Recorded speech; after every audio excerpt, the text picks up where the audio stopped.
আসসালামু আলাইকুম। আপনারা যে কূপটি দেখছেন এই কূপটির নাম বীরে শেফা।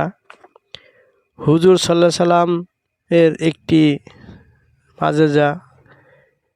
হুজুর সাল্লাল্লাহু সাল্লাম যখন এই এলাকায় আসেন তখন পানির খুব কষ্ট হয় ও অভাব হয়। তখন সাহাবীদেরকে বলা হয় যেন আপনারা সবাই দেখেন কোথাও পানি পাওয়া যায় কিনা। তখন সাহাবীরা সব জায়গায় ঘুরে ঘুরে দেখে যে পানির কোনো পাওয়া যায় না।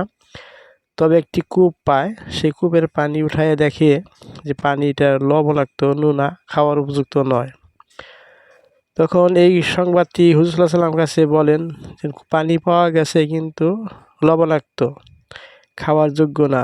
তখন হুজুর সাল্লাল্লাহু আলাইহি ওয়াসাল্লাম এই কূপের কাছে আসেন এবং তার মুখে লালা মুবারক এই কূপের ভিতরে যখন ফেলে দেওয়া হয় তখন কূপের পানি ছিল অনেক নিচে, কিন্তু এই পানিগুলো একাই উপরে উঠে আসে এবং এই পানিগুলো মিষ্টি হয়ে যায়।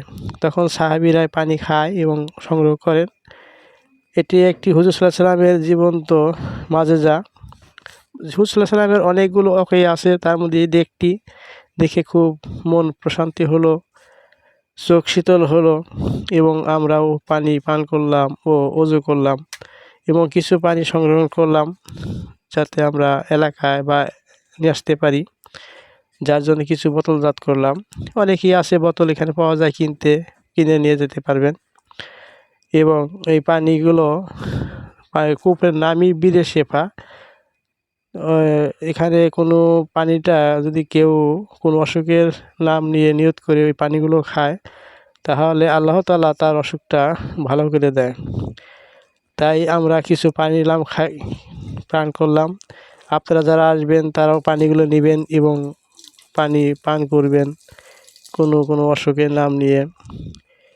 তাই এই ভিডিওটি করলাম, আপনারা সবাই দেখবেন, শেয়ার করবেন, অপরকে দেখার সুযোগ করে দিবেন, আর লাইক করবেন, কমেন্ট করবেন এবং নতুন ভিডিও পেতে হলে সাবস্ক্রাইব করে রাখবেন, যাতে অনেকগুলো ভিডিও আমি দেব, যার জন্যে আপনারা দেখতে পারবেন।